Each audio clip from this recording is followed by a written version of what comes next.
All right, good Sunday morning. I'm meteorologist Byron Douglas. We're not normally on at this time, but I want to bring you up to date. We have new information coming in from the Storm Prediction Center. So I'm going to grab this graphic full here. I'm going to let a few more folks populate in here. We're live in our 14 First Alert weather app. No issues on this Sunday. In fact, it's going to be a beautiful day. If you have stuff to get done or heading out for services this morning, you're in good shape.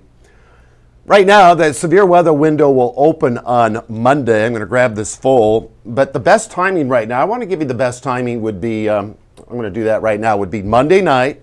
We do have a damaging wind and tornado threat. Kind of less concerned. I mean, we're in the market for some rain and less concerned about the hail threat. We could see some large hail, but I think the best dynamics for large hail would set up to our west. So generally, we talk about we've had this alert day in place since last Wednesday. As we get closer to the event, we'll narrow down the timeline just a bit, and that's what we're going to do today. And there will be some changes along the way, and I've been doing this a long time. There'll probably be some surprises along the way as well, but suffice it to say, we do have that potential for severe thunderstorms during that time frame, and generally would be Monday afternoon, and then kind of the bullseye time would be Monday night during that stretch.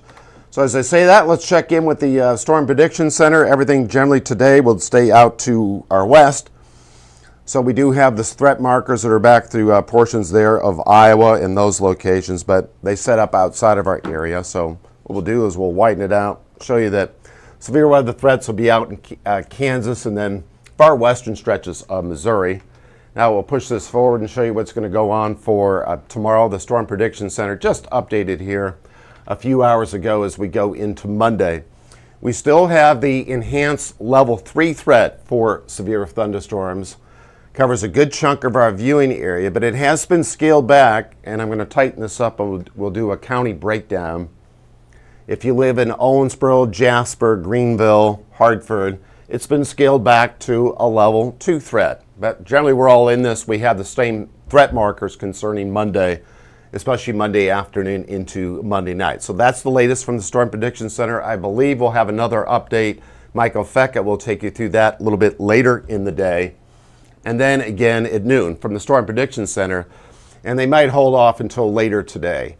Threat markers, I'm less concerned about. Flooding threat, western stretches there of Wayne County. You have threat markers there for large hail. The fenced-in areas for tornado threat, a 5% probability within 25 miles of a given point. I tell folks from where they're standing, an EF2 or greater, which we'll take a look at some of those dynamics. But generally, this is a large, potentially damaging wind threat. Areas here in red across a good chunk of the viewing area concerning Monday. Now, the bullseye, the greatest tornado threat, sets up through generally central and northern stretches of Illinois and eastern Iowa, but does include all of our area, those fenced-in areas, potentially EF2 or greater during that time frame, even within a squall line of thunderstorms, which we are anticipating, but it's also those supercell thunderstorms that get out in front of the main line. Not today. This would be Monday, later in the day, and I'll share a timeline with you in a moment.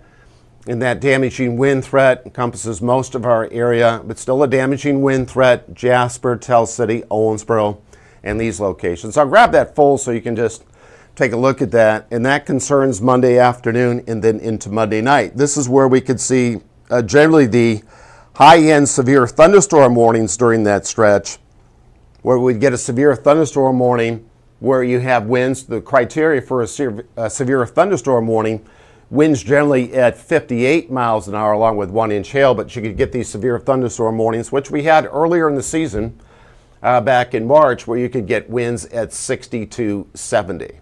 So let me share the latest timeline. I'm going to show you a few of the models here. Here's the hour by hour. This is showing a squall line in, and this is typically what we get, or that leading edge is the damaging winds, but we're still fairly capped. This is Monday at 8 p.m.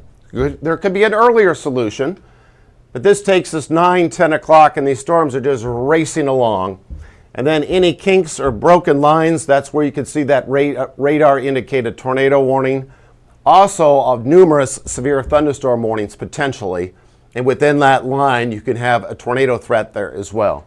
This generally would be Monday night, and then carrying over into the pre-dawn hours, which we've talked about, into Tuesday. So the storm of the day could set up anywhere but within this line of showers and storms. They'll be moving fairly quickly. And I think leading into this event on Monday, we'd have the potential for a tornado watch. I think that would be the watch of choice, which would be coming from the Storm Prediction Center on Monday. There's one solution. I'm also using the HRRR model. The HRRR model didn't work as well last time around, but it doesn't do well with rain events, does excellent with thunderstorms. This is showing a few thunderstorms out in front of the main line on Monday night, perhaps some supercell tornadic thunderstorms during that stretch. This is what's projected in the future, and then kind of morphs into kind of a broken line of showers and storms Monday night and then into Tuesday during the morning hours. There is some consensus that this is going to a little later start than what we were showing you yesterday. And this takes us into the pre-dawn hours on Tuesday during that stretch. Here's the mid-range GFS where you get the squall line. This is Monday at 6 p.m. during that stretch. And then kind of a bullseye time between about 10 p.m. and then into the pre-dawn hours on Tuesday from the GFS model. Supercells is where most of our severe weather comes from. Tornadic thunderstorms Monday afternoon, back up through where the low is, up through Iowa and then into Missouri. And then we have that potential as we go through late Monday night and then into Tuesday. So we have some folks on here. I'm just going to bring it back to the top, show you the alert day.